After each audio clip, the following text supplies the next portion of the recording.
Muy buenas tardes, muy bienvenidos a todos aquí a la Escuela de Negocios de la Universidad de Montevideo de parte de la doctora Christine Wesemann de la Fundación Konrad Adenauer. Tenemos una previa al partido muy prometedora, como dijo uno de los asistentes, y dijo: estos dos nombres son garantía de que sea una previa muy buena, de que vale la pena hacer el camino hacia acá y escuchar a un balance, un resumen económico de parte del doctor Muñoz y político de parte del doctor Garcés del segundo mandato de Tabaré Vázquez. Hoy nosotros estamos muy contentos como fundación porque nos asisten un grupo de jóvenes políticos de toda América Latina que vienen por las elecciones de la juventud del Partido Nacional el sábado. Y vamos a hacer una observación electoral el sábado recorriendo los centros de votación. Así que muy bienvenidos a ustedes y estoy seguro que va a ser una excelente instancia de tener un panorama muy completo de la actualidad de Uruguay. Aquí en la pizarra les dejamos las redes sociales. Hoy vamos a tener transmisión en vivo a través de Facebook. Les invito a ponerse en las redes, a utilizar las diferentes redes de canal de un lado y de la fundación del otro lado y hacer movida ahí también para todos los que no han podido venir o los que nos están siguiendo desde lejos. Muchas gracias nuevamente por asistir y paso la palabra a Gabriel. Bueno, muchas gracias, David. Muy breve lo mío, porque ahí ya estamos en tiempo de descuento. Bueno, muchas gracias a Adolfo, Ignacio, por aceptar participar nuevamente de esta actividad. Bueno, el año pasado habíamos tenido una a principios de año, bueno, después nos pusimos a pensar, bueno, ahora justo este día se cumple la mitad del segundo mandato, entonces es interesante hacer un análisis político como económico de esta gestión. Así que bueno, muchas gracias a la Fundación Konrad Adenauer también por apoyarnos para realizar este ciclo. Y bueno, y gracias a ustedes por estar acá acompañándonos. Así que bueno, gracias y los dejo con Ignacio, que va a empezar, con Pito, con Adolfo Garcés, que va a empezar con el balance político de esta primera mitad del tercer gobierno del Frente Amplio segundo debate. Gracias.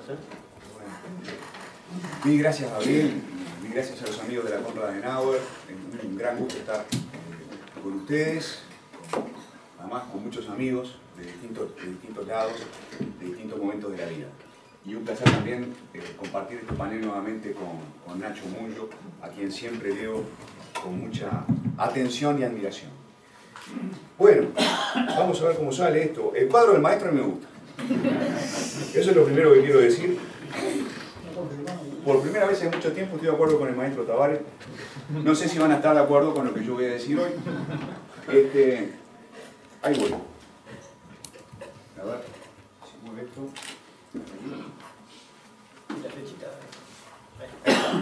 Miren, como decía hace un rato, como decía Gabriel, en marzo del 2016, cuando había transcurrido un año, Cadal tuvo la idea de organizar una reunión como esta, y yo dije algunas de estas cosas. Dije que al Frente Amplio no le había ido mal durante sus dos primeros mandatos, entonces hubo crecimiento, mostré cifras, aumento del bienestar, en fin, ¿no?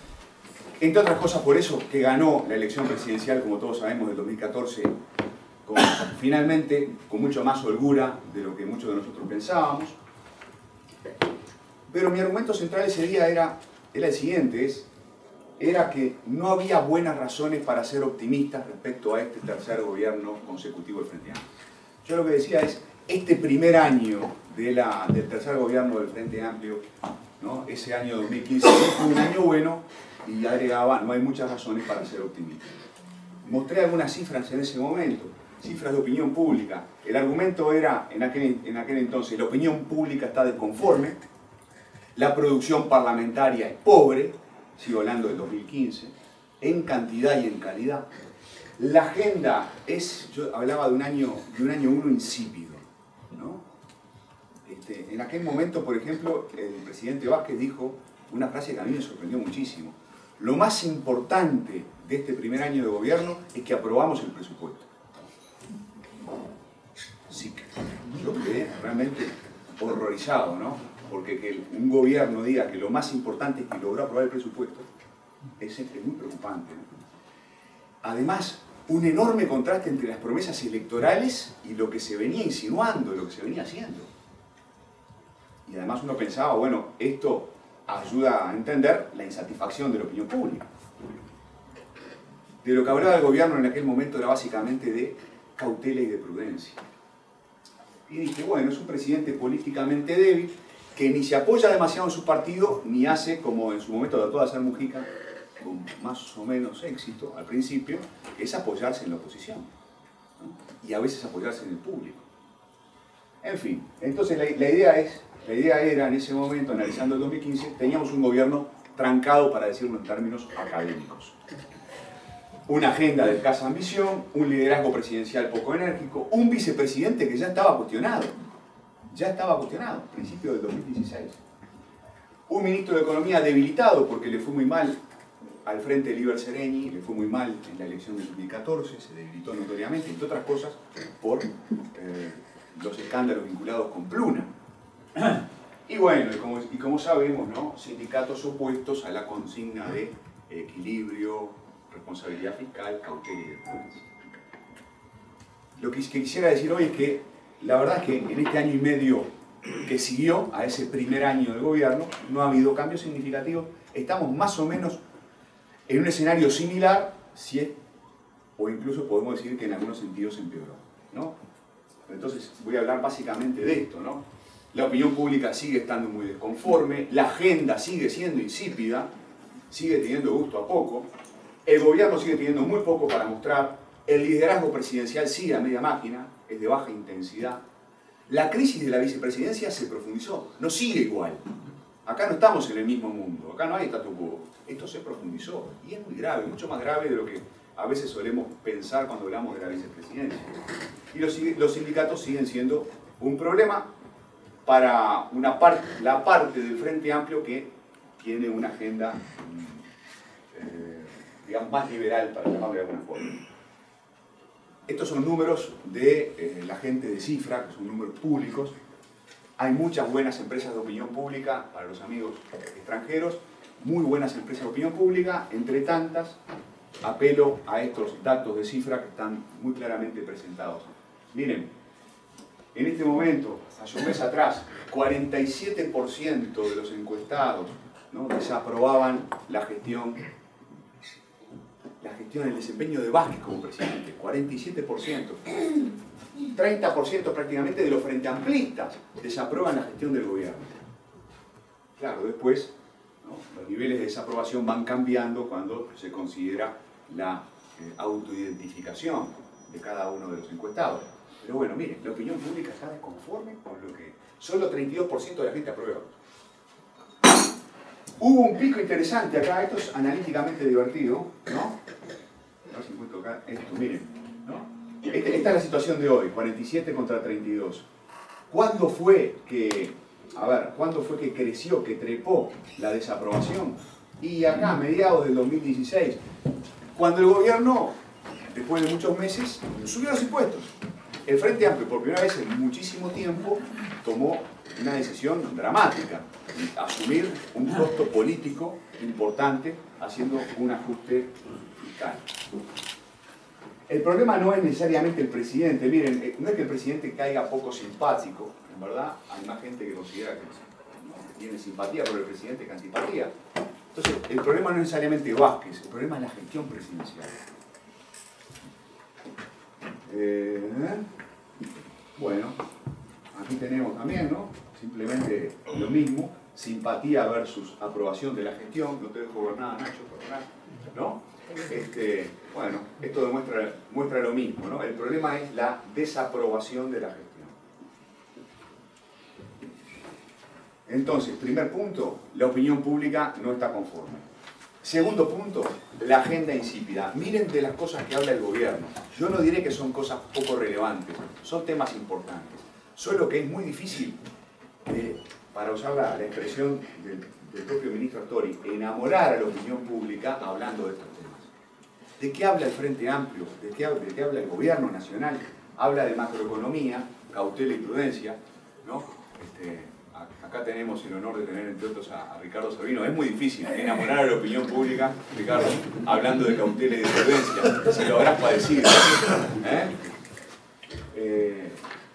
Hablando de trenes y de infraestructura, ¿no? Tampoco es muy fascinante, sobre todo para el electorado de izquierda, ¿no? Que espera escuchar otras cosas.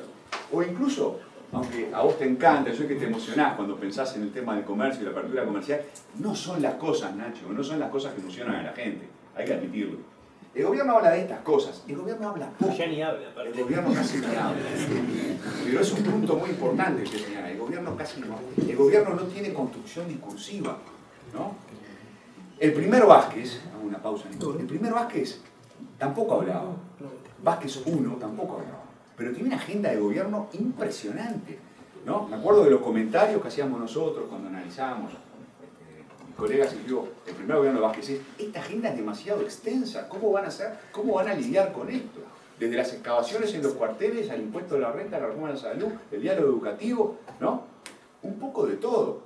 Bueno, este es un gobierno que tiene una agenda pequeña, insípida, y además que no habla. Porque Mujica, si algo sabemos, es que Mujica tiene facilidad para contar historias, para narrar y para emocionar a la gente. Que concrete o no, es otra historia, ¿no? Pero tiene capacidad de construcción discursiva. Y más adelante quisiera hablar de otro político emergente que tiene capacidad también para ilusionar. ¿No? Miren, esta frase a mí me parece increíble. Yo miré con mucha expectativa, creo, seguramente como muchos de nosotros, esta entrevista de Emiliano Cotelo a Danilo Astori en Telemundo. Oye, esta es una entrevista importante, porque, entre otras cosas, porque yo siempre tengo un ojo puesto en Danilo Astori como posible candidato a la presidencia. A ver qué dice y cómo lo dice. ¿Y qué dijo Danilo Astori? Dijo esto, en otras palabras, ¿no? La gente se va a enamorar de la inclusión financiera y del plan de infraestructura cuando vea sus ventajas. Entonces no puede ser candidato a la presidencia una persona a la que yo respeto muchísimo, ¿no? Porque ha sido muy importante todos estos años, pero con este discurso es muy difícil ser candidato a la presidencia. No tiene discurso, no tiene agenda, no tiene resultados. ¿Cuáles son los resultados de este gobierno, de este tercer mandato frente amplista? Miren, yo lo he dicho y lo quiero volver a decir, lo escribí negro sobre blanco, ¿no? Yo creo que el ajuste fiscal es la medida más importante de gobierno, no sé, capaz que de los 2 últimos años. Es una medida muy seria, es muy importante lo que hizo el Frente. Para un partido, además, desacostumbrado a esto. Un partido construido sobre la base de que los que dicen que no son seguramente, no sé, están sirviendo intereses espurios, ¿no? Que un partido de izquierda con esa tradición haya dicho vamos a subir los impuestos porque hay que ser cautelosos, hay que ser prudentes y mala suerte si pagamos un costo político, habla muy bien de ese partido y habla muy bien de ese ministro, ¿no? Que se cargó el costo, ¿no? Del ajuste fiscal encima. Pero es poco, ¿no? Lo más importante, si yo estoy en lo cierto, lo más importante que hizo el gobierno fue subir los impuestos. Es poco, ¿no? En educación, la mala noticia de la semana pasada, ustedes saben, ¿no? Los que vienen de afuera no tienen por qué saberlo. Una de las ideas importantes de la campaña electoral de Mario Vázquez en el 2014 era la reforma educativa. No era el corazón de su propuesta, pero dejó entrever, entre otras cosas porque puso a su lado a una persona extraordinaria, a un técnico como el sociólogo Fernando Figueira, ¿no? Dio a entender que sí, que se iba a tomar el trabajo de hacer una reforma educativa, ¿no? Porque hay resultados muy malos en algunas áreas de la educación en Uruguay. Bueno, no hubo, la cabeza de Fernando Figueira rodó a los 6 meses, perdió el cargo de subsecretario de Educación, no hubo reforma educativa, y la semana pasada nos enteramos de una mala noticia adicional, que es una pequeña reforma que se iban a hacer en la asignación, en la forma de asignar horas a los docentes, también también se abandonó el intento de que los docentes tomaran sus cargos por 2 años, cuando los sindicatos de la educación, una vez más, se pararon fuerte y dijeron que no. Entonces, en educación hay poco y nada para mostrar, ¿no? Y los pequeños intentos de reforma quedaron por el camino. El sistema de cuidados, parece que se está moviendo algo. Yo tengo la ilusión de que se esté moviendo algo, pero bueno, en realidad no hay información sobre esto y hay una restricción fiscal que está pesando muchísimo. Construir un sistema de cuidados con poca plata es muy difícil. La apertura comercial estuvo en la agenda, hemos tenido un canciller muy activo, ¿no? Rodolfo Novoa ha impulsado con mucha insistencia la agenda de la apertura comercial, pero bueno, concreciones en ese plano seguramente, Nacho, vos vas a abundar en este asunto, ¿no? Pero el gobierno no solo concreta poco, ¿no? Tiene pocos resultados tangibles, no puede mostrar mucho, pero además ni siquiera hace un esfuerzo por ilusionar. Esto contrasta con Mujica y contrasta con lo que hace la Intendencia de Montevideo. Que la Intendencia de Montevideo, la Intendencia de Montevideo está bien evaluada, en general, por la opinión pública montevideana, y está bien evaluada básicamente sobre la base de ilusionar, ¿no? De prometer innovaciones. El gobierno nacional ni siquiera promete grandes innovaciones. Bueno, un punto extraordinariamente preocupante, porque no solo afecta a la imagen del gobierno, no solo afecta a la imagen del país, ¿no? Afecta a la gobernabilidad, afecta a la producción parlamentaria, es la crisis de la vicepresidencia. Crisis de la vicepresidencia que arrancó en el 2015, pero que se profundiza día a día. No sabemos qué va a pasar en 10 días, ¿no? En el plenario nacional del Frente Amplio. Entonces, tenemos un liderazgo presidencial poco intenso. Realmente, el presidente, el año pasado el presidente tomó algunas iniciativas interesantes. Por ejemplo, cuando reunió a los expresidentes para discutir la política petrolera. Parecía que íbamos a tener petróleo. Se tomó el trabajo de invitar a los expresidentes. Muy bien. O por ejemplo, construyó una mesa de diálogo entre los partidos para discutir cambios en la política de seguridad. Muy bien. Ahí tuvimos un presidente proactivo. Pero ese presidente proactivo, cada vez que puede, se repliega, ¿no? Se repliega. Tuvo la oportunidad, por ejemplo, de resolver, hasta donde sabemos, por la prensa, y por la revista Búsqueda, tuvo la oportunidad de resolver hace meses la crisis de la vicepresidencia. Pudo haberle aceptado la renuncia al vicepresidente. Eso es lo que hemos leído en la prensa. No lo hizo. Resultado, el Frente hace 2 meses, ¿no? O más, que está discutiendo qué hacer con el vicepresidente. Entonces, y la crisis de la vicepresidencia es muy dramática desde el punto de vista del funcionamiento del gobierno, porque el cargo vicepresidencial es el puente entre el Ejecutivo y el Legislativo. El principal legislador de este país no es el Poder Legislativo, es el Poder Ejecutivo. 2/3 partes de las leyes que se aprueban nacen en el Poder Ejecutivo. Y esto no es así con el Frente Amplio, esto es así desde 1985 por lo menos. Y esto es así en buena parte de América Latina. En Estados Unidos no. Estados Unidos no, porque Estados Unidos el presidente no puede iniciar la legislación, precisa la firma de un congresista. En fin. En todo caso, que no funcione el puente entre el principal legislador, el principal motor de las innovaciones, que es el Ejecutivo, y el Legislativo, es dramático. Creo que hoy mismo en la prensa sale, en el país, sale el rezongo de Vázquez, ¿no? Al vicepresidente exigiéndole ir a las reuniones de bancada, porque el vicepresidente no va a las reuniones de la bancada, no coordina ni siquiera con sus propios legisladores, mucho menos con la oposición. Entonces, ¿cómo funciona un gobierno cuando una pieza clave, el puente, está roto? Complicado. Bueno, este es un clásico también, ¿no? Un clásico de la, digamos, de la gobernabilidad de la izquierda. En los viejos tiempos, desde el 85 hasta el 2004, ¿cómo se construía la gobernabilidad? Por un acuerdo básicamente entre partidos distintos. Cada partido tenía fracciones y tenían que pactar, pero básicamente no, una gobernabilidad construida por coaliciones más o menos estables entre partidos distintos. Desde que ganó el Frente Amplio no hace falta pactar con otros, pero es fundamental el pacto interno, el pacto entre las fracciones. Y el pacto entre las fracciones del Frente Amplio es extraordinariamente difícil, porque la distancia ideológica entre distintas fracciones es grande.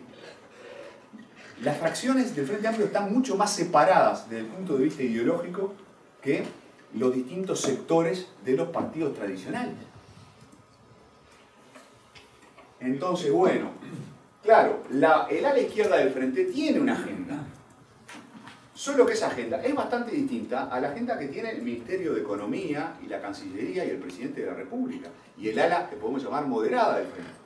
Hay dos agendas distintas que tienen zonas de intersección pequeñas. Y el puente está roto. Es difícil gobernar así. Resultado, en este panorama empiezan a pasar cosas interesantes en la opinión pública, interesantes analíticamente, ¿no? Por ejemplo, ¿no? El Frente Amplio ha pasado a tener menos intención de voto en estos años que el Partido Nacional. Esto no solo ocurre en las mediciones de cifra, en las mediciones de factor, en las mediciones de opción, en las mediciones de radar, en todas las mediciones que estamos conociendo, el Partido Nacional tiene mayor intención de voto que el Frente Amplio. Ojo, ¿no? El partido más importante es este, ¿no? Él no sabe. Muy impresionante. Bueno, esto lo voy a pasar, porque esto me parece realmente impresionante, ¿no? Esto lo presentó Cifra hace un mes y pico en el informativo, ¿no? Cuando uno compara la intención de voto hoy con lo que pasaba hace 5 años, ¿qué pasa? El Frente Amplio tenía 37% en el 2012, hoy tiene 24%. La intención de voto del Frente Amplio cayó espectacularmente. La intención de voto del Partido Nacional también creció, pero cuando uno suma los partidos de la oposición, están más o menos idénticos que hace 5 años. 35 contra 36. El Frente Amplio se desplomó, bien. Crecieron los indecisos. Pero la oposición parece no poder, al menos por ahora, parece no poder captar, ¿no?, este descontento. En fin, tema súper interesante que se puede analizar de distintas maneras. Yo hace tiempo que vengo pensando y diciendo que si esto ocurre, ¿no?, si no se mueve esta cifra, ¿sí?, y si hay tantos indecisos, algo la oposición hace mal. Algo la oposición hace mal. Los dirigentes de la oposición podrán pensar, no, lo que pasa es que todavía falta tiempo. Para mi gusto, hay un problema estratégico en la oposición. Entonces, con esto voy a terminar. Capaz que me instale un ratito acá. Esta es la última diapo y da para entretenerse. La pregunta es si, dado todo esto, dado que hay un gobierno insípido, fracturado, con un presidente que no luce muy enérgico, con un vicepresidente en una crisis, una vicepresidencia, porque no me gusta hablar de la gente, una vicepresidencia en una crisis profunda, ¿no?, con una economía que no brilla, que no era hace 10 años, ¿no? Es decir, ¿no?, si en este clima, con una opinión pública que penaliza al Frente Amplio, que considera que la gestión no es buena, ¿no?, con una intención de voto al Frente que cae, si en todo este clima, quiere decir que necesariamente el Frente va a perder la elección. Y yo creo que no quiere decir que el Frente necesariamente vaya a perder la elección. Creo que los analistas podemos cometer el error de tomar demasiado en serio las encuestas. Esa encuesta que dice, ¿no?, vuelvo para atrás, esta encuesta que dice el Partido Nacional tiene 26 y el Frente 24, esto no es de ninguna manera un buen predictor de lo que va a pasar dentro de 2 años. De ninguna manera. A ver, no sé, tendré que dedicarme a otra cosa, ¿no? Pero si el Partido Nacional saca más votos que el Frente Amplio, yo no entiendo nada. No estoy entendiendo nada de cómo funciona la política de este país. Para mi gusto, lo que cabe esperar dentro de 2 años es que el Frente Amplio esté arriba del 40% de vuelta. No voy a decir cerca del 50%. Pero el Frente de ninguna manera va a tener dentro de 2 años 25, 30%, 35%. Miren, hay un concepto muy importante que manejan sobre todo algunos colegas míos, ¿no?, que es este, el concepto de equilibrio. El sistema de partidos nuestro está en equilibrio. ¿Qué quiere decir? Que hace muchos años que, a ver, se mueve de repente el electorado dentro de cada bloque. ¿No? A ver, el Frente Amplio es un bloque, la izquierda es un gran bloque. Ese bloque tiene más o menos 50% desde el 2004. Y en verdad no hay ninguna buena razón para pensar que vaya a tener mucho menos del 50%. El Frente Amplio va a seguir siendo la mitad de este país. Lo que no sabemos es si esa mitad va a ser más grande o más pequeña, cuando llegue el momento, que la mitad del otro bloque. Recordado, adorado, Luis Eduardo González siempre decía lo mismo, ¿no? Esta es una política de bloques.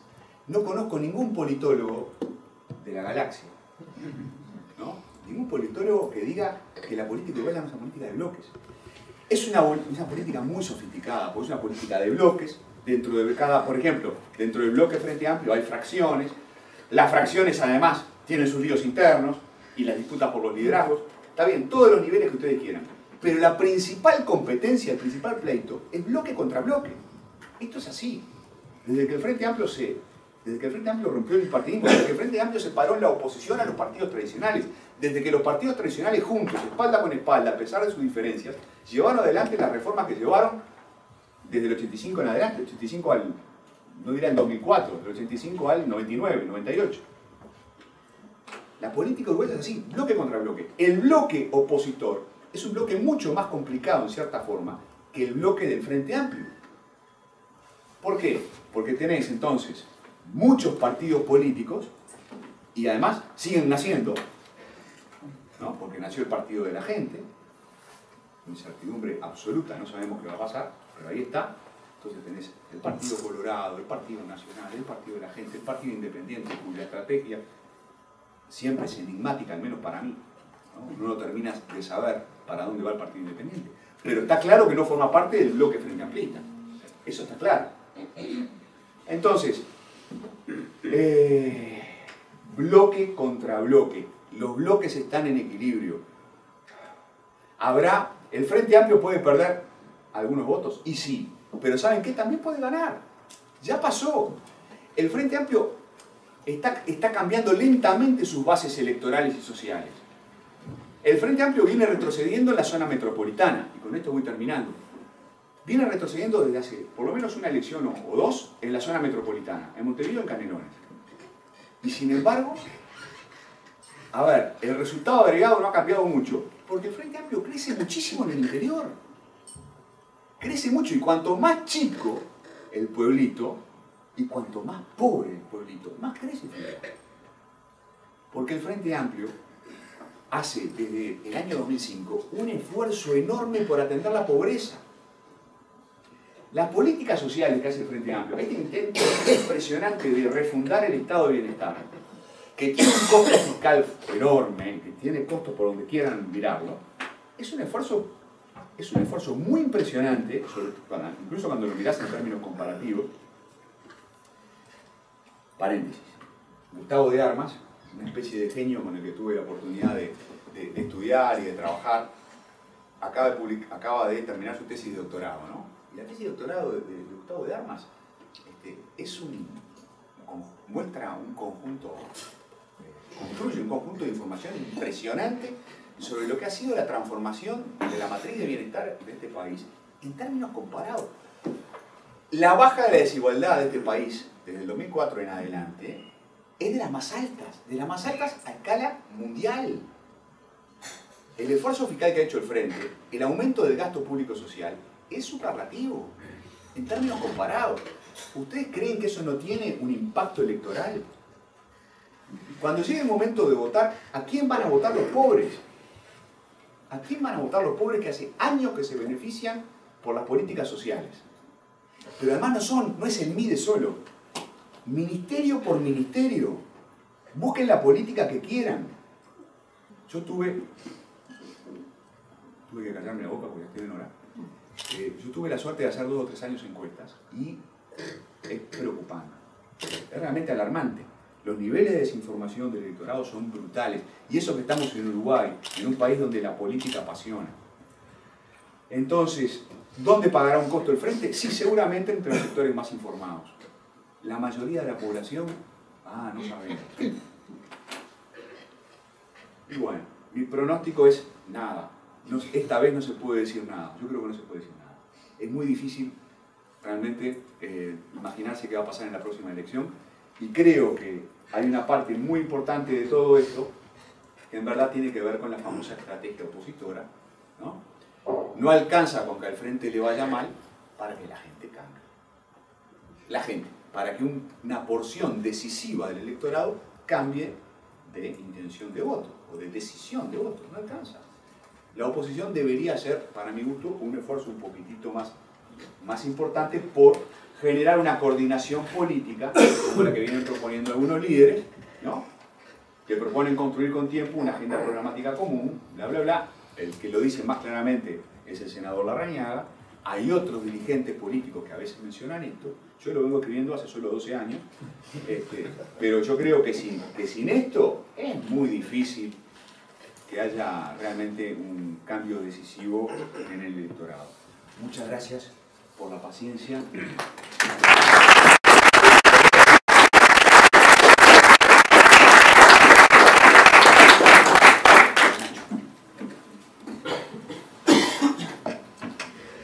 Gracias, Fito.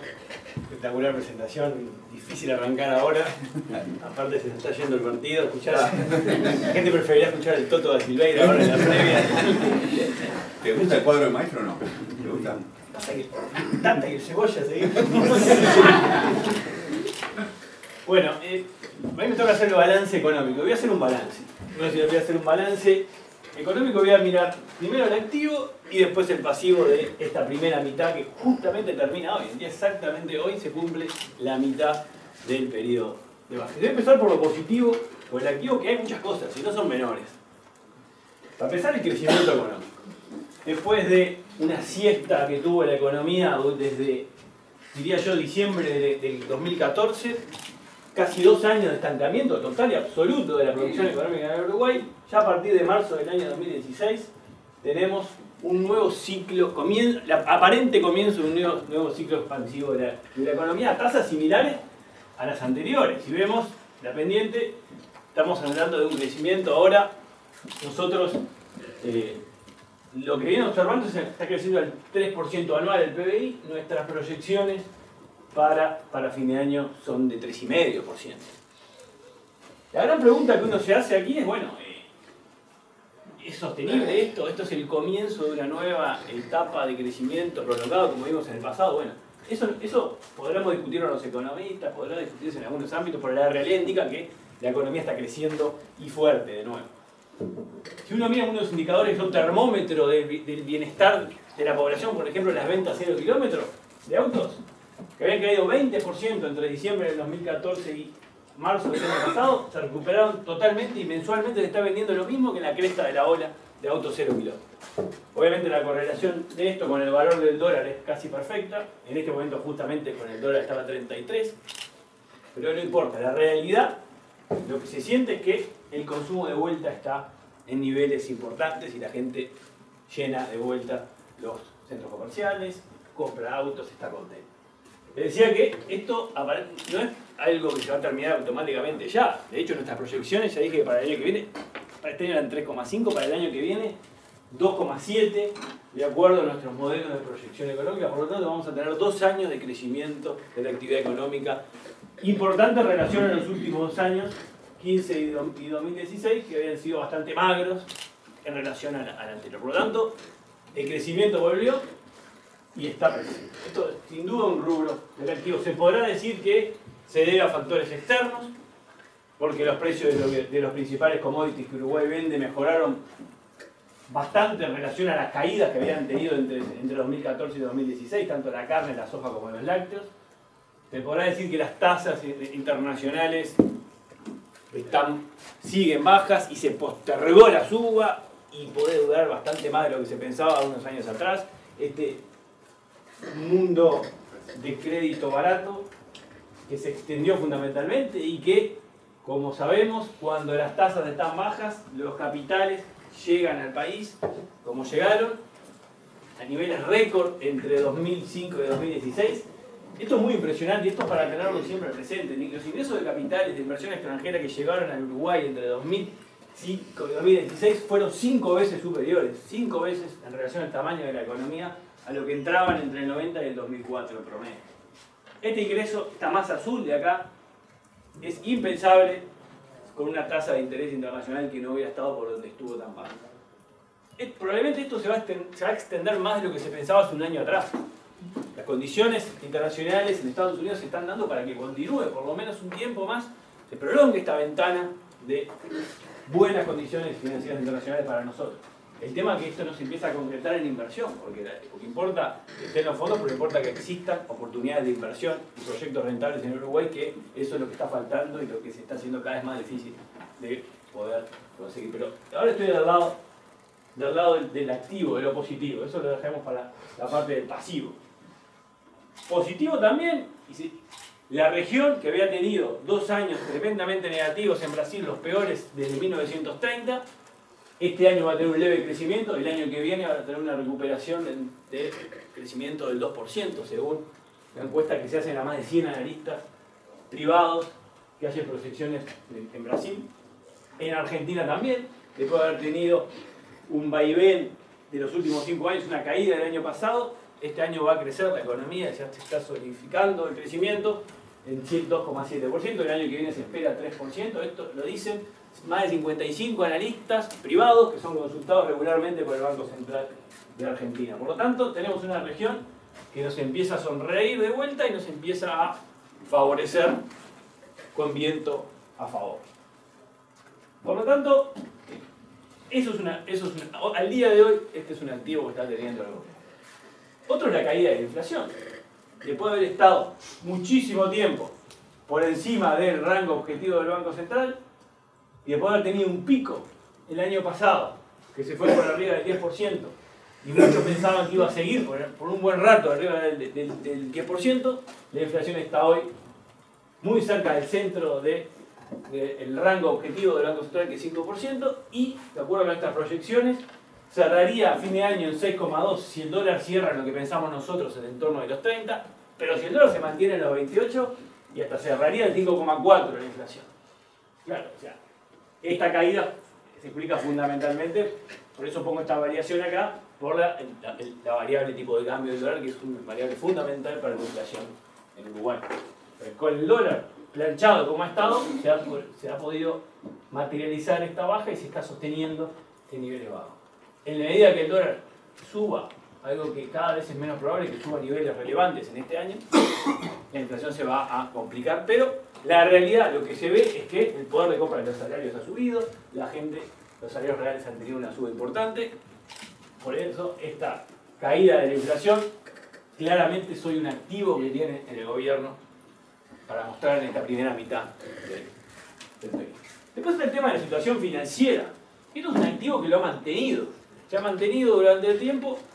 Ya hace años que el gobierno tiene una situación de liquidez internacional muy sólida. Tiene muchas reservas en el Banco Central, que las ha usado en su momento cuando las tuvo que usar, las ha recuperado cuando no las tuvo que usar. ¿No es cierto que hay 13.200 millones de dólares en el Banco Central? Y si uno le saca lo que no es del Banco Central, como los depósitos de los bancos en el Banco Central, 5.500 millones, y le saca en una especie de stress test que no se tiene que cumplir nunca, que pague todas las amortizaciones del próximo 12 meses y el pago de intereses y no emita más deuda, tiene ahí 5.700 millones de dólares que tendría que pagar, y si paga el déficit primario que tiene hoy el gobierno central, todavía le queda un colchón de más de 1.800 millones de dólares, a lo que se le suman 2.000 más contingentes ya acordados a tasa del 1% con el CAF, BID, Banco Mundial, FLAR, organismos multilaterales que hace ya más de 4 años que acordaron con Uruguay el desembolso potencial de un crédito a tasas bajísimas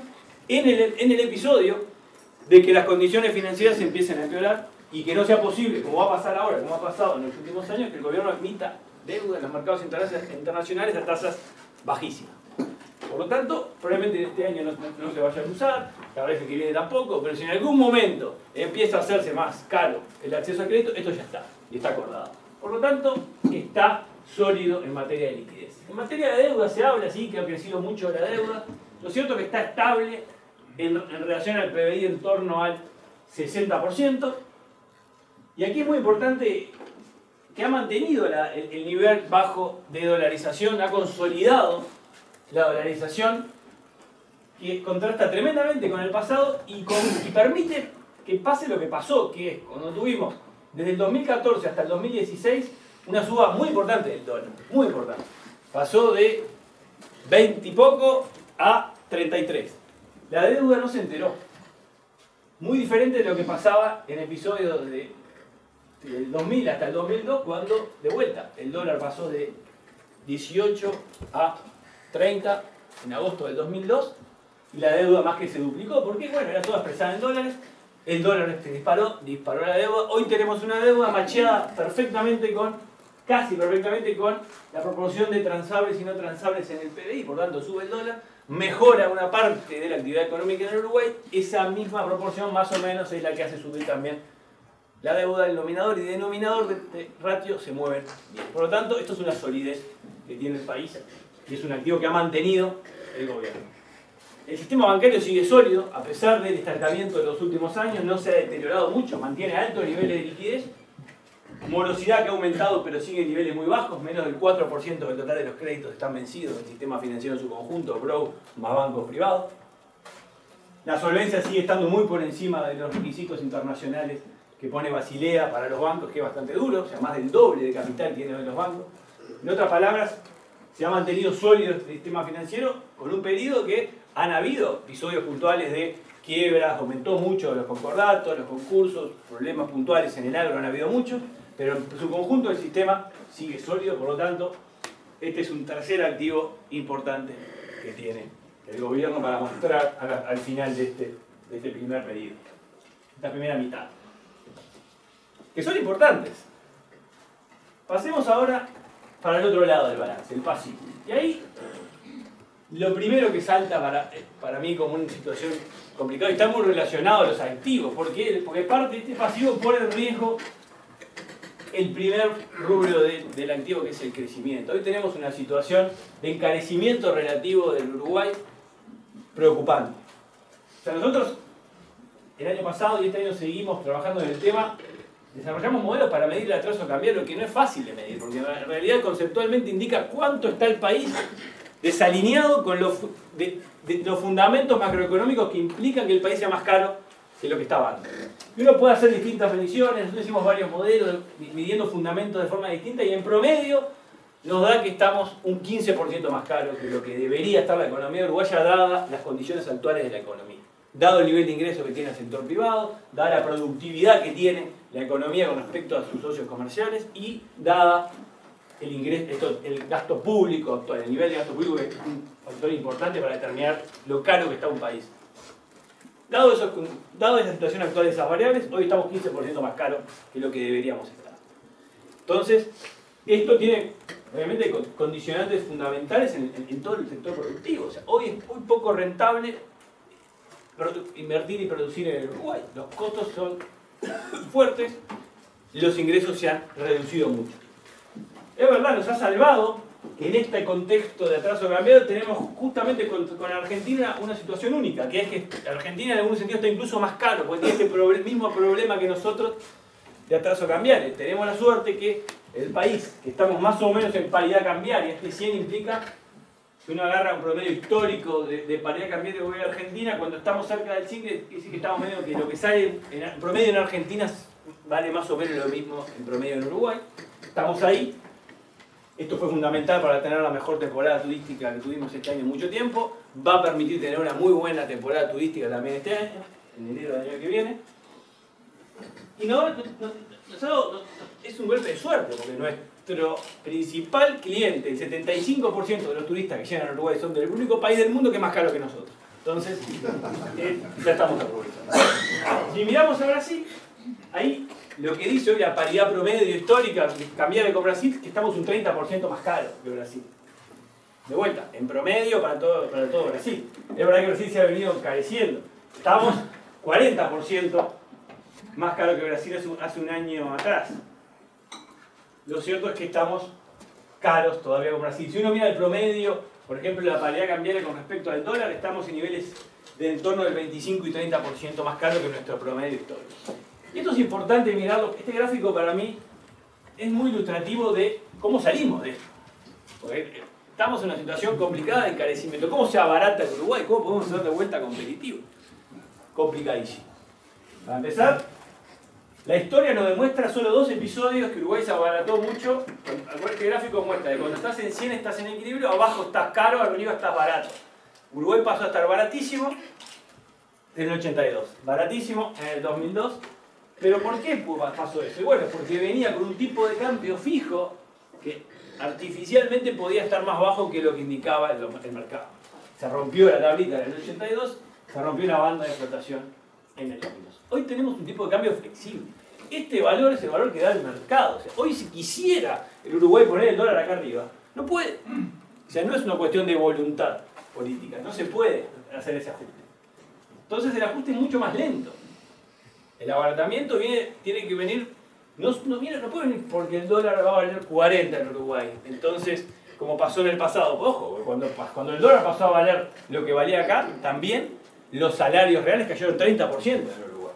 Entonces el abaratamiento vino porque la pobreza aumentó 30% en los 2 momentos y el Uruguay destruyó el tejido social. Entonces ese escenario no va a pasar. No va a pasar. Entonces, ¿cómo hacer para abaratarse cuando eso no va a pasar? Y bueno, es un proceso mucho más lento donde hay que mejorar factores relevantes para ser más competitivos. Que viene por el lado de reformas más profundas que hay que hacer.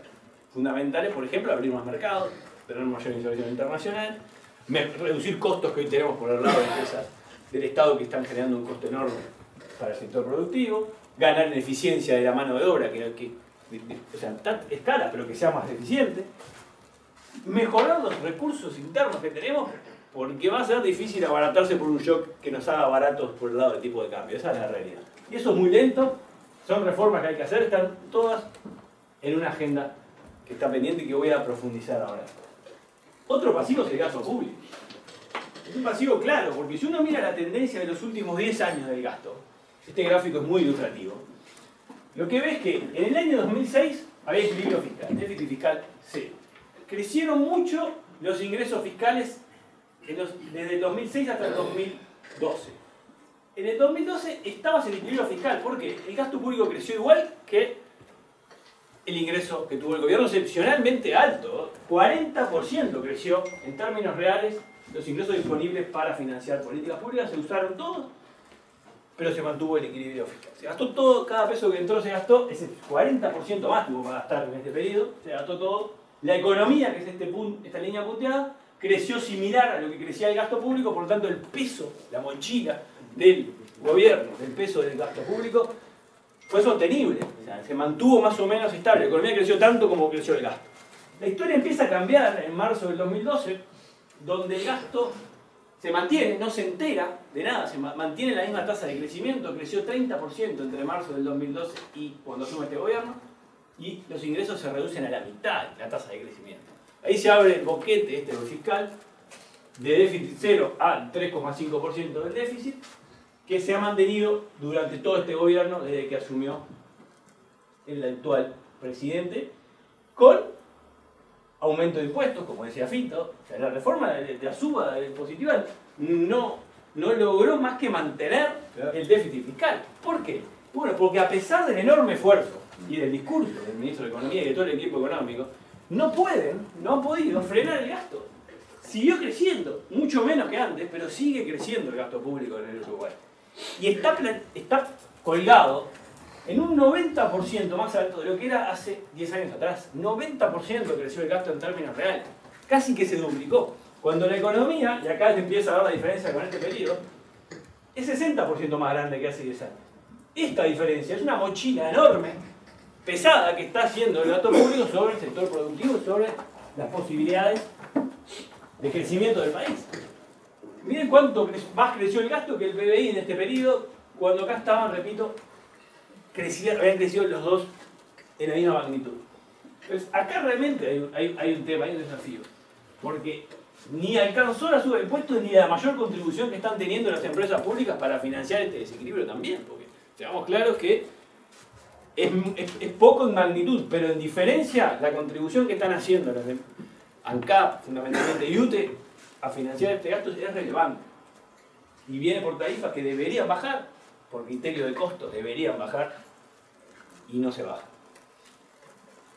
Si uno mira, bueno, o sea, ¿qué explica esto? Muchas cosas. Esto es impresionante, o sea, esto es realmente impresionante, que es el número de funcionarios públicos en los últimos 5 gobiernos. El gobierno de Valle puso el mínimo, en el de Vázquez recuperó los niveles previos en el de Sanguinetti, y Mujica creció, tocó el máximo, el primer año del gobierno de Vázquez se redujo y ahora la vuelta recuperó y está planchado ahí arriba. Está planchado. O sea, de vuelta, o sea, está haciendo un esfuerzo, pero el esfuerzo lo dejó en ese nivel alto y colgado que está hoy, que hay que financiar. Otro rubro del pasivo es el empleo. Este crecimiento que estamos viendo está haciendo sin creación de nuevos puestos de trabajo, al contrario, es con destrucción de puestos de trabajo. De hecho, desde la cresta de la ola de diciembre del 2014 se destruyeron 40.000 puestos de trabajo en Uruguay, 40.000 empleos menos. Y cuando uno mira y pone en el mismo gráfico la evolución que ha tenido el PBI desde ese momento, los salarios, que crecieron más que lo que creció el PBI en este periodo, y el empleo, uno empieza a ver que por este lado ya hay un problema. O sea, crece mucho el pago, pero se reduce la cantidad de personas que trabajan. Cuando uno ve dónde crece y dónde cae más el empleo, se ve que desde el 2010 el empleo público tuvo esta dinámica y el empleo privado ya desde el 2010 no crece. Y ahora cae. Entonces tenemos esta situación sumamente compleja del empleo y, a mi entender, la razón de fondo es lo que está pasando es que está creciendo los rubros que no contratan mano de obra. O sea, el crecimiento que estamos observando del PBI está explicado por sectores que contratan poca mano de obra. ¿Y por qué pasa eso? Y bueno, por dos razones. Esta combinación del atraso cambiario donde no hay rentabilidad, con una regulación laboral extremadamente compleja para el que está contratando mano de obra, y un avance tecnológico que se ha acelerado muchísimo y que está haciendo que sea cada vez más accesible, barato y atractivo con aumentar producción sin contratar mano de obra. Por lo tanto, tenemos un combo complicado para el empleo, porque cuando uno habla con empresarios, que aclaramos permanentemente, todo el mundo es lo que dice, bueno, yo estoy pensando en crear una nueva línea de negocios, aumentar la producción, pero estoy viendo la manera de minimizar la contratación de mano de obra. Esto es todo, no hay ni un solo que me diga lo contrario. Entonces, ahí tenemos un tema. Entonces, otro pasivo importante que está sin solucionar y es un desvelo del equipo económico, lo he dicho explícitamente en el último tiempo, porque acá va a haber que buscarlo la vuelta, va a haber que retocar, o que sea puntualmente algunas cláusulas de nuestra regulación laboral. Para mí la más importante es la descripción de los cargos. Si uno ve un convenio laboral, por ejemplo, de un rubro, el otro día estuve viendo el de venta de ropa, se encuentra con auxiliar uno, puede hacer esta tarea y no puede hacer lo otro. Puede exactamente moverse, tanto, lo que falta es que le diga cuánto puede caminar dentro de la tienda. Bueno, tenemos ahí un serio problema de cómo diseñar estos contratos para que estén más pensados para personas y creo que hoy están pensados casi que para máquinas. Están diciendo qué puede exactamente hacer y qué no. Bueno, ahí hay que retocar. Y al final, para mí, el pasivo más grande es una agenda pendiente de reforma que tiene el país. Y cuando uno mira eso, bueno, uno ve cómo ha evolucionado lo que a mí me gusta llamar las barreras que tiene Uruguay de la productividad. Y si uno las mide, no nosotros, sino el Banco Mundial, el World Economic Forum, la Heritage Foundation, y las pone en una escala todas de 0 a 100, midiendo el tamaño de la barrera a nivel internacional. Y ahí se encuentra que Uruguay, ya en el 2014, antes de asumir este gobierno, tenía 4 barreras marcadas, que eran la calidad de la educación, o sea, la calidad de las manos de obra, el peso del Estado, fundamentalmente por el lado del peso que estaban generando las empresas públicas, la inserción internacional y la regulación laboral. Esto es lo que percibe. Si uno ve cómo evolucionó esto en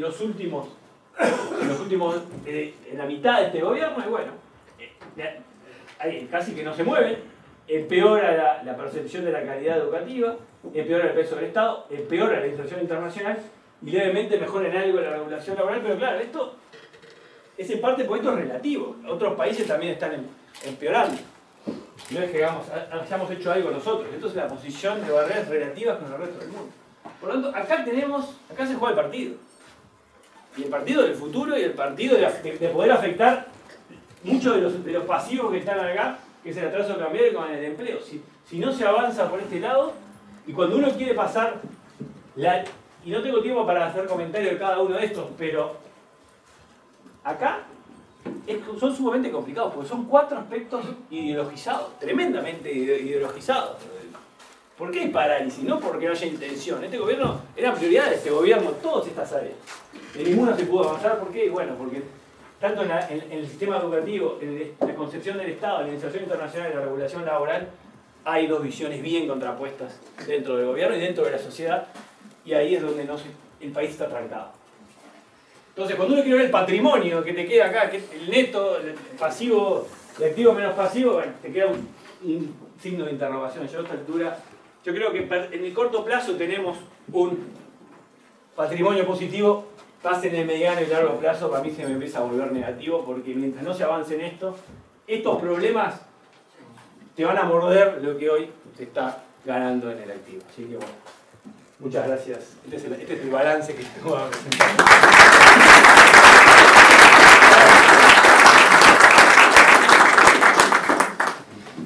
Bueno, muchas gracias a los dos. Muy interesantes presentaciones. Bueno, habilitamos un espacio para las preguntas. Sí, adelante. Ignacio, para ti, hablaste de la destrucción de puestos de trabajo y demás. ¿Cómo se correlaciona esa con la tasa de desempleo? Porque digo, ¿no tendría que verse mucho más afectada? Yo no la mostraste tal vez, ¿no? No, pues la tasa de desempleo es la cantidad de personas que buscan trabajo en relación a la población económicamente activa. Entonces, y la tasa de empleo es personas que están trabajando en relación a la población en edad de trabajar. Entonces, la tasa de desempleo tiene una variable distinta, que es las personas que están activas. Entonces, hay mucha gente que queda afuera, no busca trabajo momentáneamente y no es considerada. Creo que en esta altura lo que mira la tasa de empleo es cuántas posiciones ocupadas hay hoy en el país, con una población que básicamente es la misma. Vos tenés hoy 40.000 puestos que desaparecieron. Por más que la tasa de desempleo cayó un poquito ahora, pero está cerca del 8%. También empeoró bastante la tasa de desempleo con respecto a lo que era el 2014, que era el 6%. Hay 2 puntos más de desempleo también. Pero me parece a mí más, en este enfoque, útil ver los puestos de trabajo que hay disponibles.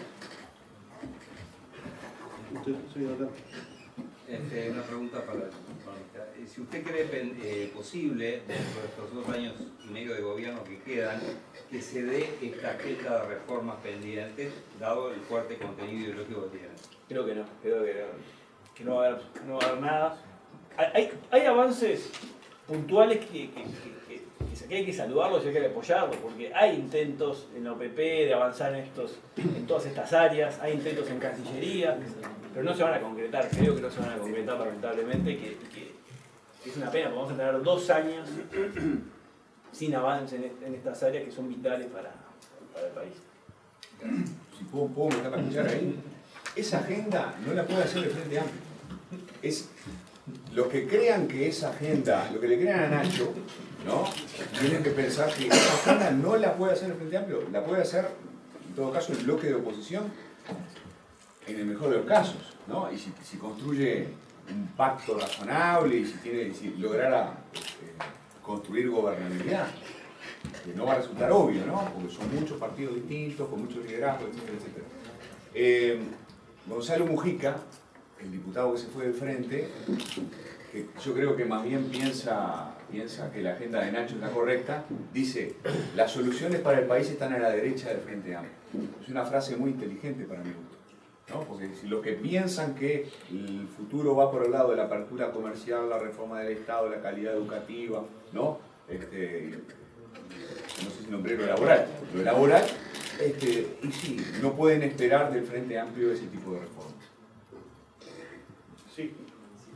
Sí, tengo una pregunta, no sé si puede tener respuesta, pero generalmente cuando uno ve todas estas cuestiones, los problemas que tenemos expresados en números, indicando las pérdidas para el país de alguna manera, es como que está más propenso todo eso a ser interpretado, comprendido por la opinión pública y por los políticos también. El otro día veía en un evento el costo, el gobierno de Trump calculó el costo de las regulaciones, todas las regulaciones en Estados Unidos, para justificar la reducción de las regulaciones, y la estima en $13.000 por habitante y por año, el costo de las regulaciones. Entonces esas son cosas que impactan y dice, escucha, hay que empezar a mirar este tema. Acá ha habido algún intento, es posible hacerlo, es muy complejo poder cuantificar el costo de no hacer esa reforma. Es difícil, es difícil. Por ejemplo, la que es más clara de ver para mí es, la estuve viendo en estos tiempos, es el haber perdido la oportunidad de firmar el TLC con China. O sea, es un costo gigantesco que está pagando el país, y ahí es lo que habría que hacer es agarrar las tarifas que está pagando todo el sector exportador a China, en torno del 15% de esa producción, de la mitad de las exportaciones del país, y bueno, y ver cuánto se está perdiendo, como en un momento que justamente de atraso cambiario, donde necesitas agrandarte, no achicarte, porque la salida de atraso cambiario del pasado, en un sentido, era achicar los salarios. Bueno, ahora, si eso no es posible, hay que agrandarse. Agrandarse es buscar nuevos mercados, pagar menos de tarifas. Bueno, es un costo fácilmente cuantificable del costo de oportunidad de no haber ido por ese camino. Se puede hacer en todo. ¿Cuánto era aproximadamente eso? No tengo el número, pero lo voy a calcular y va a salir en alguna de las próximas cosas. Ya tengo un número que es cuánto deberíamos pagar si pagáramos al Mercosur el arancel externo común de todo lo que le vendemos al Mercosur.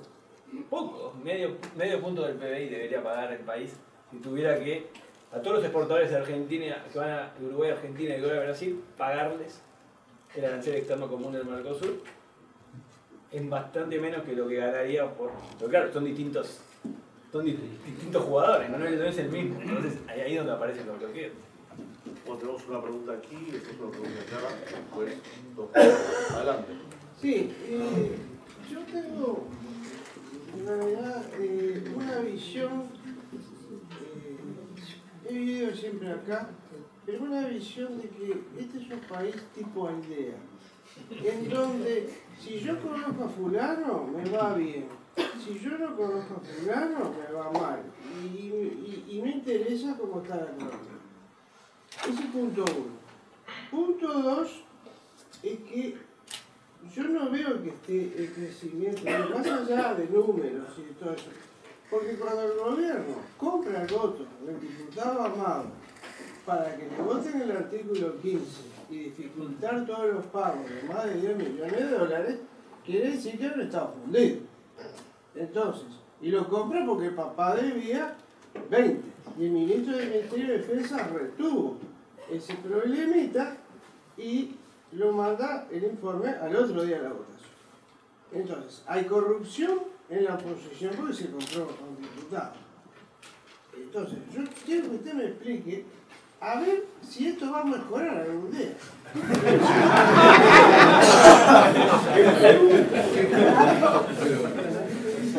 El doctor García que le va a explicar. Si quieren podemos hablar algo de Argentina y lo condicionamos fácil.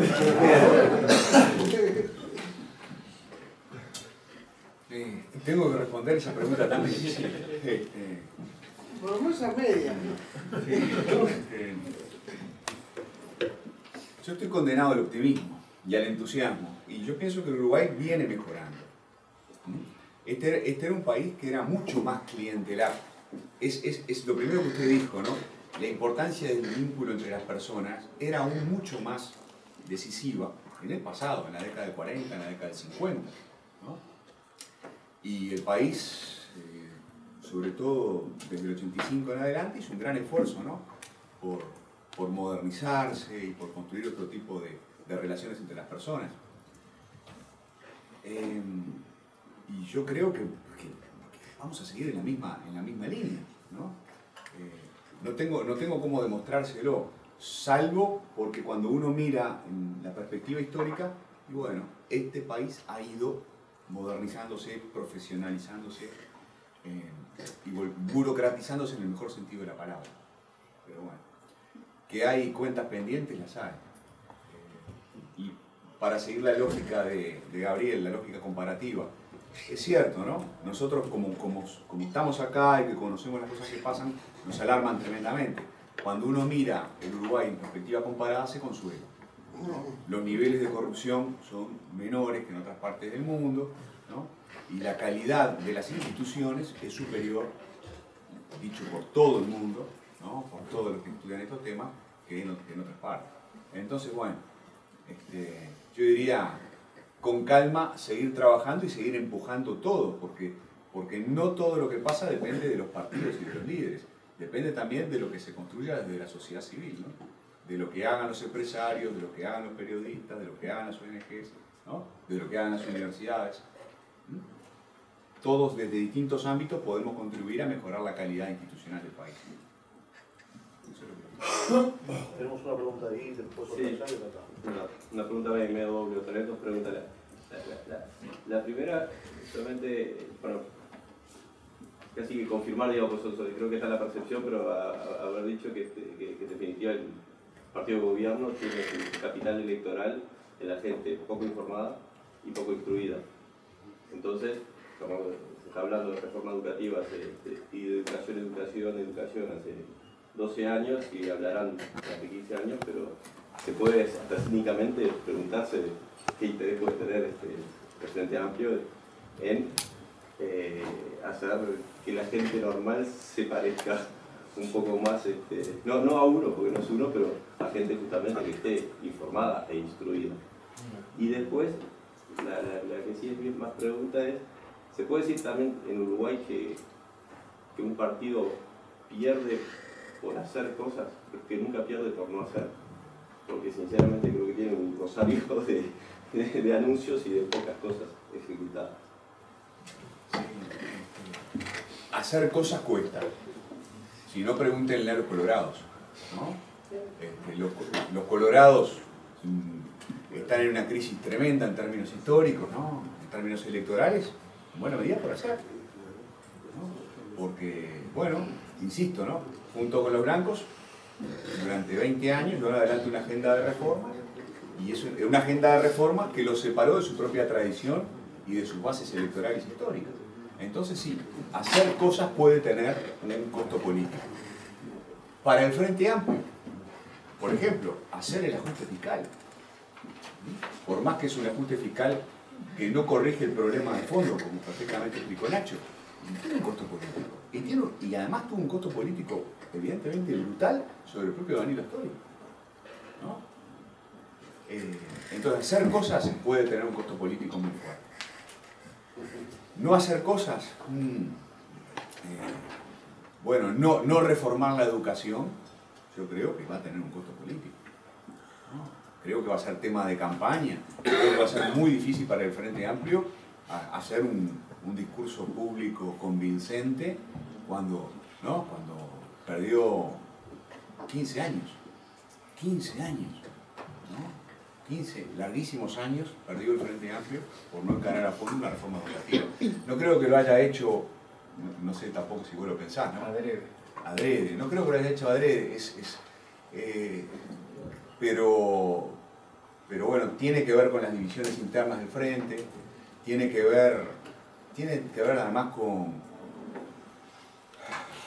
yo diría con cierta frivolidad que en este punto ha tenido el Partido Gobierno. Yo creo que los partidos políticos de Uruguay no son partidos frívolos, si no, no durarían tanto, ni tendrían tanto apoyo, ¿no? Ni conseguirían que la gente los apoyara durante tanto tiempo. Y en general el Frente Amplio como partido no ha sido un partido frívolo, porque algunos temas los ha tomado muy en serio, y temas muy importantes.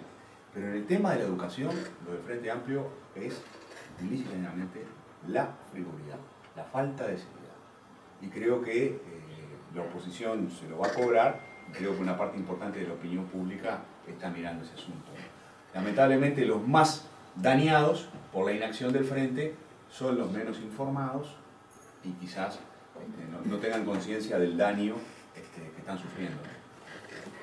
Tenemos una pregunta ahí atrás. Sí, una pregunta un poco a Ignacio con un comentario. Lo veo un poco optimista en el crecimiento económico.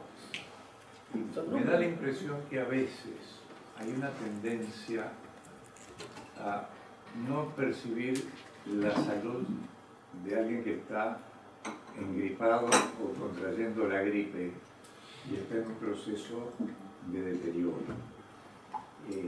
Eso se nota en los balances, hay que mirar los balances de las empresas, a ver cómo están los pasivos, la razón del endeudamiento, y hay que ver si los bancos empiezan a poner nerviosos, y en vez de salir a ofrecer créditos, empiezan a pedir que les cancelen o les rebajen las líneas que utilizan. Cuando eso ocurre en momentos de dificultad, lo que hace es acelerarse, o sea, los bancos son procíclicos. Y yo estoy percibiendo, por ejemplo, cifras divulgadas recientemente. Primer semestre, los concursos aumentaron 25% respecto al 2016 y 2015, que habían tenido la misma cifra. 25 concursos pasaron a 36 en el 2017. En bancos privados y en el banco oficial, las carpetas que pasan a recuperación de créditos están aumentando. Y lo de la tasa de desempleo, como bien tú explicabas, a veces tiende a disimularse, porque el divisor son los que están buscando empleo. Perdón, el numerador, o sea, los que se computan como desempleados son los que buscan. Y hay momentos en que la gente deja de buscar porque no encuentra. Entonces, ahí hay que tener cuidado también, y a veces después la tasa de desempleo es un momento en que se puede disparar. Por lo tanto, me da la impresión que el país viene arrastrando un periodo prolongado de atraso cambiario. No es un problema de 1 año y medio, 2 años, 3. Es un problema de unos cuantos años. Eso ha afectado los balances de las empresas y últimamente, con ayuda de algún accidente climático, ha afectado la producción agropecuaria, a los agricultores, ojeros, arroceros, el sector de lácteos, la lechería y la ganadería. Yo diría que viene media empatada, está ahí.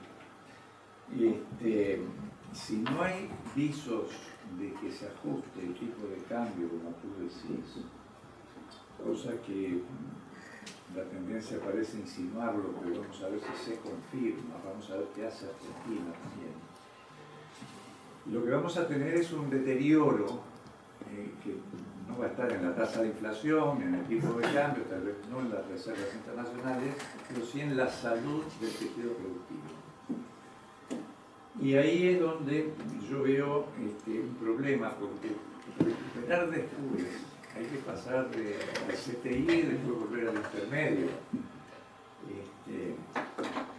Yo no sé cómo estás viendo, si tú ves que realmente hay firmeza para poder aguantar, porque después viene el periodo electoral, y en el periodo electoral generalmente tampoco se quieren hacer ajustes, tampoco se quiere tocar tipo de cambios y va a subir la inflación. Entonces, cuando uno lo evalúa desde el punto de vista de los empresarios, las perspectivas son de nubarrones en el horizonte.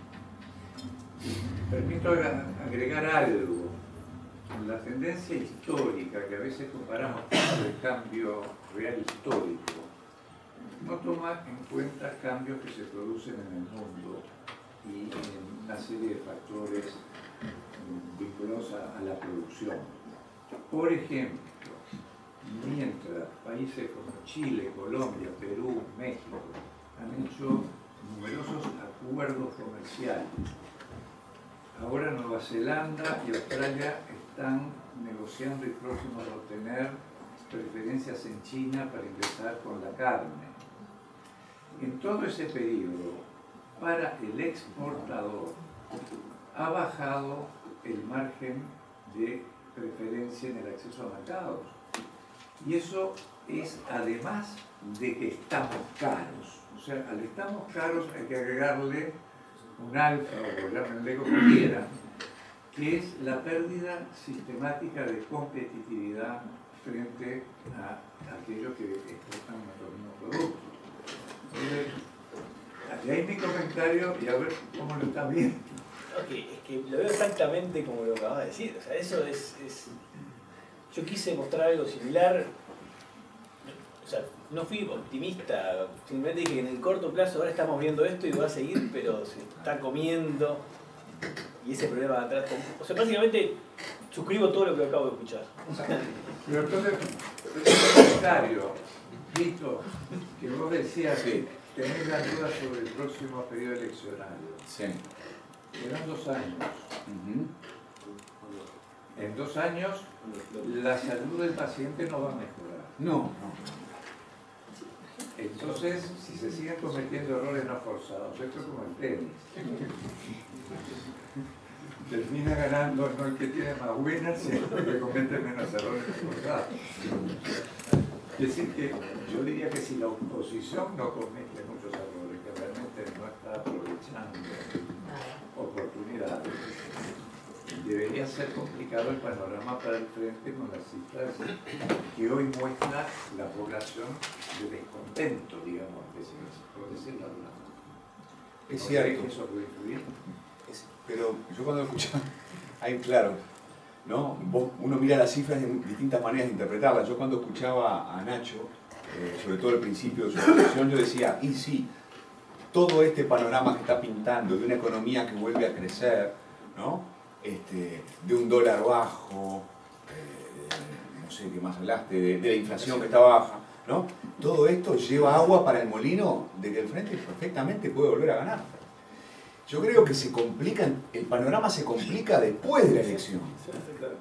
A mí me convence mucho el argumento de Nacho de en el corto plazo no hay ningún drama. En el mediano plazo, si no resolvemos algunos problemas estructurales, vamos a tener problemas de todo tipo. Me parece muy... El drama ya está en el corto, pero no se ve todavía porque es como decía Ricardo, o sea, pero está además, comiendo... porque además el Frente, como tú sabes muy bien, Ricardo, el Frente en el año electoral vuelve a gastar más plata, encuentra la manera de financiarlo, ¿no? Encuentra la manera de distribuir más recursos y entonces todo eso potencia su capacidad de retener el gobierno. De todas maneras, yo no quiero ser muy claro en esto. Es la primera vez desde que me dedico a este asunto de seguir la política de cerca que siento una incertidumbre de verdad, verdadera. No es pose, ¿eh? A mí me encanta, cuando yo pienso algo me encanta decirlo y si me equivoco no me importa, porque no nos pagan por decir, no sé, ¿no? Nos pagan por arriesgar, ¿no? Esperan que nosotros tengamos alguna idea clara de lo que va a pasar. Y me parece que, no sé, en el 99 era evidente para mí que ganaban los colorados, o que la coalición iba a ser reelecta en el 99. En esa época decían que yo era colorado, ¿no? Después me parecía clarísimo que en el 2004 ganaba el Frente y que iba a quedarse un buen rato, ¿no? En esta elección, francamente, yo no sé qué va a pasar, porque estamos viviendo una época rara. Por ejemplo, creo que el mayor factor de incertidumbre no es económico, es moral. O sea, la economía no está tan mal, no va a estar tan mal. El tema es cómo le pega a la opinión pública todos los escándalos en el plano ético. Yo diría, por suerte, en la sociedad uruguaya, la ética es extraordinariamente importante, en la política es extraordinariamente importante, ¿no? Si se instala profundamente la idea de que hay corrupción, independientemente de lo que pase con la economía, el Frente puede tener un problema muy serio. Por primera vez en mucho tiempo se habla de la corrupción en el Frente Amplio. No pasó en el primer gobierno de Vázquez, pasaba muy poco, no pasó en el gobierno de Mujica, pasó muy poco, y ahora hace años que venimos hablando de problemas éticos y que se discuten ampliamente en la opinión pública. Entonces, eso sí puede ser un problema para el Frente Amplio. Ahora, un problema definitivo, no lo sé, porque volvemos al asunto de cuánto se informa al electorado que va a terminar decidiendo la elección. No lo sé, pero francamente yo no puedo arriesgar un resultado electoral. Tenemos una pregunta ahí. Una Nos pregunta. hemos pasado de tiempo, pero tenemos una pregunta ahí. Una pregunta cortita para Adolfo. Como estabas hablando un poco de la educación y de las reformas que no se han hecho, yo estuve escuchando a Filgueira, que estaba bastante enojado, y la idea que me quedé es que él dijo que es la Constitución la que prevé quién va a llevar a cabo las reformas, y en la medida de que esto no se haga por trabas de maestros, de sindicatos, las trabas se pueden hacer estructurales. Entonces, estas trabas se están haciendo estructurales, las veo en otro lado, por ejemplo con ANCAP, es lo que enoja a muchos, creo, porque salen bastante caros los sueldos de los gerentes como para que las decisiones las tomen otros funcionarios. ¿Vos creés que el gobierno en este mandato es capaz de negociar hasta cierto punto y llevar a cabo alguna reforma? ¿O va a seguir perdiendo frente a esto? ¿O estas trabas se van a hacer cada vez más estructurales? No, yo pienso que tiene que ver con la pregunta que hacía el señor. Creo que no hay que esperar reformas importantes en este gobierno. No hay, en ningún sentido, ni en el sentido de la política comercial, ni en el sentido de la política educativa. Creo que claramente la decisión de Vázquez fue pactar con el statu quo en la educación. Es así, ¿no? Y digamos, la caída de Filgueira y de Mir es exactamente eso, es el símbolo más perfecto de eso, de la renuncia a liderar un cambio educativo, que se pudo haber hecho, y que se pudo haber hecho además, independientemente de todos los problemas institucionales, que es complicado el archipiélago, ¿no?, institucional de la educación, se pudo haber hecho. Había condiciones para hacer un pacto político interpartidario y reformar la educación. El presidente no se tomó el trabajo de hacerlo, simplemente no se tomó el trabajo de hacerlo. Tenemos una pregunta ahí, otra allá y después un par por acá. Gracias. Vamos ahí. Pregunta para Fito. Cuando nos mostrabas los gráficos de cifra y nos mostrabas el bloque de 35-36% que se mantenía, veíamos que el Partido Colorado tenía una gran disminución. ¿A ti te parece que esa disminución del Partido Colorado fue al aumento del Partido Nacional o está en el 40% todavía del no sabe, no contesta? No lo he pensado, pero me parece que tiene que ver, me parece que va a haber de dos lados, y creo que sí que hay un movimiento claro desde hace rato, ¿no?, desde el 2004, de electores colorados hacia el Partido Nacional. Creo además que la salida de Pedro Bordaberry debilita extraordinariamente el Partido Colorado. O sea, hay que esperar que el Partido Colorado vote aún peor en la próxima elección. No ves recuperando, yo creo que hay que dentro de los votantes del Frente Amplio hay muchos que llevan las banderas del coloradismo antiguo, ¿no?, digamos el de pre-Jorge Valle. ¿Hay alguna forma de recuperar eso para meterlo dentro de este nuevo bloque o no lo ves posible? Hay una discusión muy interesante ahí, ¿no? Están los que dicen, para que la oposición crezca, tiene que ballistizarse nuevamente en el sentido antiguo, ¿no? Tiene que volverse más socialdemócrata, tiene que parecerse al Frente Amplio. Yo creo que no es así. Yo creo que para que la oposición crezca, lo que tiene que hacer es argumentar que hay ciertas reformas que son inexorables, por ejemplo la reforma que dice Nacho, y que el Frente Amplio no las puede hacer. El día que convenzan a la gente de que las reformas que pueden relanzar al país, más que lo insista, pueden, digamos. Más que insista, digamos. Exacto. Si para mí la oposición lo que tiene que hacer es un discurso liberal clásico, que es un poco el discurso que propone Nacho, ¿no? El Estado, la apertura comercial, yo qué sé, ¿no?, la desregulación, la desregulación laboral, y persuadir a la opinión pública del camino, que el mejor camino para la sociedad uruguaya en general, y también para este momento, y también para los trabajadores, es eso. Lo que pasa es que eso lo está haciendo el neoherrerismo, digamos, pero el wilsonismo no está comprando eso, ¿no? Pero entonces, claro, hay un problema ahí adentro. Y Fernando Amado tiene una opinión distinta, y el wilsonismo tiene una posición oscilante en el tema, y entonces, claro, la dispersión opositora, digamos, le quita punch a este discurso, ¿no? Tenemos una pregunta ahí y después por acá. Primero para Nacho y segunda respuesta para Peter. Más o menos 2 años y medio de gobierno, 40.000 empleos destruidos. ¿Cuál es la proyección de aquí a...? Pero se podría extrapolar más o menos algo parecido, porque realmente no hay un sustento del tejido empresarial que vaya a crear. Es muy difícil, lo que yo creo son las tendencias, porque capaz que ahora sale el dato de empleo, pues y mejora un poco, porque es muy volátil también los datos del Yo empleo. creo que el de empleo no es significativo, nos importa esos 40.000 despidos. Sí, pero bueno, yo digo que las tendencias que yo creo que están detrás de eso van a seguir, que es el atraso cambiario con robotización y automatización. Esos dos factores que van para el mismo lado hacen que sea difícil imaginarse hoy una recuperación importante del empleo. No sé cuánto más va a seguir deteriorando, no sé cuántos puestos más pueden caer, porque esto son tendencias estructurales, no es algo que mañana pasado, pero yo no veo que cambie esto mucho. Que cambie en cuanto a recuperación de empleo, porque la tendencia sería seguir destruyendo paulatinamente. Tiene un costo electoral. Claro, El Frente pierde dos diputados por ese lado, ¿no? 40.000, 2 diputados, y capaz que recupera uno por otro lado, ¿no? Por el lado de los empleos se pierden más, la mayor parte se pierde en el sector menos informado, por ser. Tiene un costo electoral, estoy de acuerdo. Hay cosas que, es decir, el Frente no puede gobernar más o menos como está gobernando en este tercer periodo de gobierno sin pagar un costo electoral. Va a pagar un costo electoral. Yo simplemente alerto, me puedo equivocar, pero yo simplemente opino que ese costo electoral va a ser mucho menor de lo que nosotros, los que estamos más instruidos, más por dentro de la discusión pública, solemos pensar.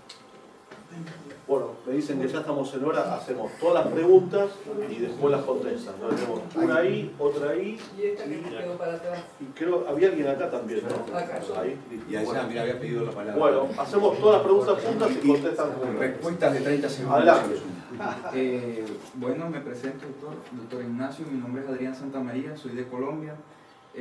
Yo estaba escuchándolo cuando usted habló del empleo, del incremento del empleo público y la decaída del empleo privado. En Colombia, el empleo público tiene muchos requisitos, más que un empleo privado. Por ejemplo, uno de esos requisitos es la experiencia que le piden a personas jóvenes. Entonces la pregunta que yo le hago, ¿cómo cree que le afecta a esos jóvenes recién egresados de la universidad y en muchos casos sin experiencia laboral? Bueno, hacemos otra pregunta. La mía es con el doctor Adolfo. ¿Es la ineficiencia oficial, la fragilidad de la oposición o la globalización y los nuevos paradigmas que buscan los ciudadanos en la política lo que hace que vaya creciendo ese partido de los no sabe, no se ubica? Bueno, nos quedan dos preguntitas más, breves, por favor. Ahí tenemos una y al fondo otra. Yo tengo una pregunta. Ese 40% en una gráfica, que son los que no saben, sin duda son otro partido, comparándolo al 2012. Yo me pregunto que la agenda o del bloque opositor, la agenda alternativa o la agenda 2020, que un actor político ya lo ha mencionado, podrá convencer a las capitales más importantes del Uruguay, que serían Montevideo y Canelones, o ese bloque opositor, estratégicamente hablando, podrá conquistar ese electorado que no le da el voto castigo al Frente Amplio. ¿Se entiende? O sea, ¿podrá convencer a llegar con una verdadera alternativa? Eso es una gran pregunta, porque una cosa es cerrar una alianza al 30 de octubre del 2019 y otra cosa es cerrar una alianza al 1 de julio del 2017, con 2 años de anticipación. Bueno, tenemos una pregunta ahí y no hay ninguna más, ¿no? No quedó mal con nadie. Bueno, ahí, adelante. Doctor Musso, ¿se puede cuantificar de alguna manera todos los costos de ineficiencia en que incurre este país? Por ejemplo, por la falta de educación, accidentes de tránsito, falta de preparación técnica, etcétera, etcétera. ¿Se puede cuantificar para formar parte, digamos, de un análisis que se pueda utilizar para proyectar el país? Adelante. Bueno, respondo rápido. Dale. Poder se puede, pero es un trabajo que es caso a caso, el lugar y es amplísimo. Entonces es muy difícil de hacerlo. Como bueno, cuantificar educación en qué pegan, pegan todo. Entonces es muy complejo de hacerlo. O sea, la realidad, y ese número es difícil de poder tener, casi imposible de poder tener. Con respecto a lo que decían los funcionarios públicos, la realidad uruguaya es bastante distinta a la realidad colombiana. No pasa eso de que hay que tener experiencia en el sector privado para acceder a cargos públicos. No, no es el hecho de tener experiencia en el sector privado, sino que una persona recién egresada de la universidad o cualquier carrera, de pronto sin experiencia laboral, no sé si se le haría más difícil entrar a un empleo privado o a un empleo público. No hay una clara, depende del empleo privado y depende del empleo público. O sea, no hay en Uruguay una diferencia. Las dos preguntas tienen que ver con el 40%, ¿no? Empiezo por la tuya, las causas del 40%, ¿no? Vos mencionabas 3 factores. ¿Tiene que ver con que el Frente Amplio hace las cosas mal? Sí. Sí, si el Frente Amplio no tuviera... Si ahorita estuviera gobernando de otra manera, si no tuviera una agenda insípida, si tuviera... No, evidentemente no hubiera perdido intención de voto. ¿Tiene que ver con la incapacidad de la oposición de comenzar? Sí, sí. Ahora voy a volver a eso, ¿no? ¿Y tiene que ver con tendencias globales? Y probablemente también. Estamos muy acostumbrados en Uruguay a pensar que somos excepcionales. Pero la verdad que uno mira el mundo y en el mundo están pasando cosas en la democracia. Cosas malas. Están pasando cosas problemáticas y preocupantes en las democracias del mundo por todos lados. Acabamos de hacer un congreso latinoamericano de ciencia política en Uruguay y la consigna central del congreso era una pregunta: ¿democracias en recesión? Las democracias están retrocediendo en el mundo. Y en Uruguay hay algunas señales preocupantes desde el punto de vista de qué es lo que piensan los ciudadanos respecto a sus representantes en general, respecto a lo que piensan en relación a los partidos políticos y a las instituciones políticas en general. Entonces, hay un componente de globalización, en el sentido de, también en Uruguay tenemos algunos problemas de malestar con la democracia representativa. Y vos decís, bueno, ¿qué pasa con la oposición? ¿Cómo hace para manejarse frente a ese 40%? ¿Qué debería hacer? Vamos a volver al razonamiento de hace un rato de Nacho, ¿no? Que está conectado también con lo que decíamos hace un ratito de cuál es, ¿no? De cuál es la propuesta político-programática que tendría que hacer la oposición. Imagínate que si es correcto lo que dice Nacho, y hay una serie de reformas liberales por delante, y si es correcto lo que yo decía hace un ratito, que el discurso que tiene que hacer la oposición es el discurso liberal, es eso, tiene que convencer de eso. Y si es cierto lo que todos sabemos, que ese discurso en Uruguay ha sido minoritario a lo largo de la historia, porque por algo ha gobernado casi siempre el Partido Colorado, que ha sido un partido desde el principio del vallismo, un partido socialdemócrata. Si es cierto todo eso, la oposición tendría que estar haciendo un esfuerzo extraordinario, tendría que estar desde ahora, no desde ahora, tendría que haber arrancado hace mucho rato, a explicarle a la gente ese punto de vista, ¿no? Que no es por el camino de más gasto público y de más protección y de más regulación laboral que el país va a progresar, sino por el otro camino. Es decir, ¿no? En un país supervallista, para decirlo de alguna manera, el discurso liberal ha tenido mala fortuna. Más razón todavía para trabajar mucho más en la construcción de ese discurso alternativo, ¿no? Y más razones para pensar que no va a ser tan fácil para la oposición ganar, porque no lo hace. No lo hace, al contrario, yo creo que tiene dudas muy profundas respecto a cuál es el discurso correcto. Y hay una parte de la oposición que dice tenemos que parecernos de frente. Sí. Bueno, muchísimas gracias a todos.